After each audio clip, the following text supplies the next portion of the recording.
আমরা কয়টা মামলা করব? আমরা তো মামলা করব না, যারা আসলে আহত হয়েছে, যাদের উপরে যারা ভুক্তভোগী তারা মামলা করবেন। এখানে বেশ কয়েকজন আছেন, তো এটা মামলার পরে আপনারা তালিকা জানতে পারবেন। প্রধান তো আপনার ইসের আসামি কি বলেন নাম, মামুনুল হক, কারণ সে মাইলস্টোনে দাঁড়িয়ে ছিল, আমার লোকজনের সামনে হুকুম দিয়েছে। প্রিয় বন্ধুরা, শুনলেন তো সবাই, আপনারা সকলেই তো শুনলেন যে চোরের মায়ের বড় গলা। একটা মানুষ প্রবাদ বলে যে চোরের মায়ের বড় গলা।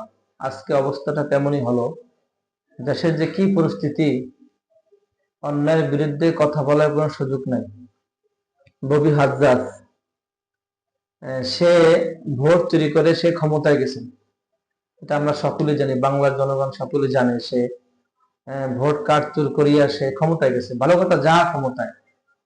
এরপরেও ক্ষমতায় যাইতে না যাইতে তারা আলেমদের বিরুদ্ধে লেগে গেছে। মামুনুল হকের নামে প্রত্যেকটা থানায় থানায় সে মামলা করব। কিসের জন্য মামলা করব? যে তারা তো কেন্দ্রে কেন্দ্রে তারা হামলা করছে, ববি হাজ্জাজের লোকজন তারা হামলা করছে, এইটা সে কেন ফিরাইছে, এইগুলো বিষয়ে সে কেন কথা বলছে, এই কারণে আজকে তার নামে সে মামলা করবে। চিন্তা করেন। আমরা শুনি, ভিডিওটা শুনে আসি সে কি বলতে, শোনেন। আমরা কয়টা মামলা করব? আমরা তো মামলা করব না, যারা আসলে আহত হয়েছে, যাদের উপরে যারা ভুক্তভোগী তারা মামলা করবেন। এখানে বেশ কয়েকজন আছেন, তো এটা মামলার পরে আপনারা তালিকা জানতে পারবেন। প্রধান তো আপনার ইসের আসামি কি বলেন নাম, মামুনুল হক, কারণ সে মাইলস্টোনে দাঁড়িয়ে ছিল, আমার লোকজনের সামনে হুকুম দিয়েছে। সেইভাবে ইনশিওর করছি। আমাদের আহত কতজন হয়েছে এটা তালিকা আপনাকে আমি বলতে পারছি না, তবে হসপিটালাইজড 100-র অধিক হয়েছে, মানে হাসপাতালে ভর্তি হতে হয়েছে। এই লেভেলের আহত 100-র বেশি হয়েছে। অনেকে ভাঙা হাড্ডি, অনেকে জাস্ট মাংসপেশিতে এত বেশি ব্যথা পেয়েছে বা দুই একটা কোপ খেয়েছে, কেটে ছিঁড়ে গেছে। ক্ষমতায় সেই অন্যের পিছনে লাগা মনে করি ঠিক হবে না।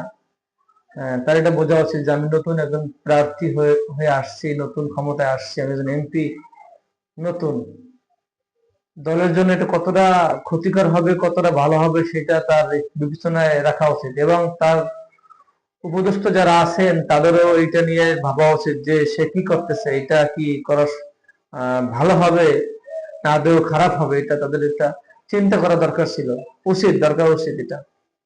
এবার আমরা শুনি যে কার কি মন্তব্য। প্রিয় ববি ডার্লিং, ঝড়ে বগমরে ফকিরের কেরামতি বারে এই কনসেপ্টে এমপি হইছেন, অর্ধেক মন্ত্রীও হইছেন।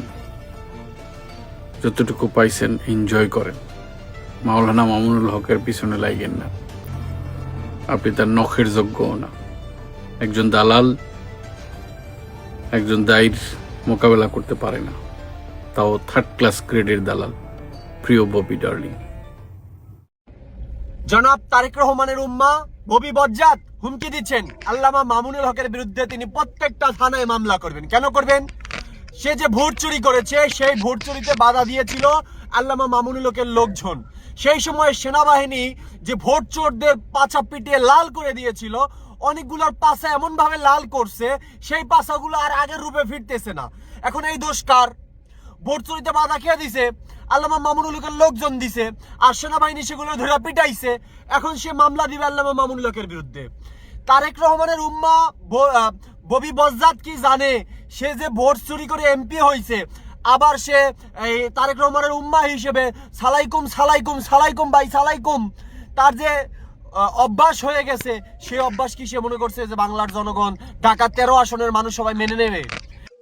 প্রিয় বন্ধুরা, যারা ভিডিওটি দেখতেছিলেন এবং যারা যুক্ত হবেন, আপনারা সকলেই যারা আমার চ্যানেলটি সাবস্ক্রাইব করেন অবশ্যই সাবস্ক্রাইব করবেন।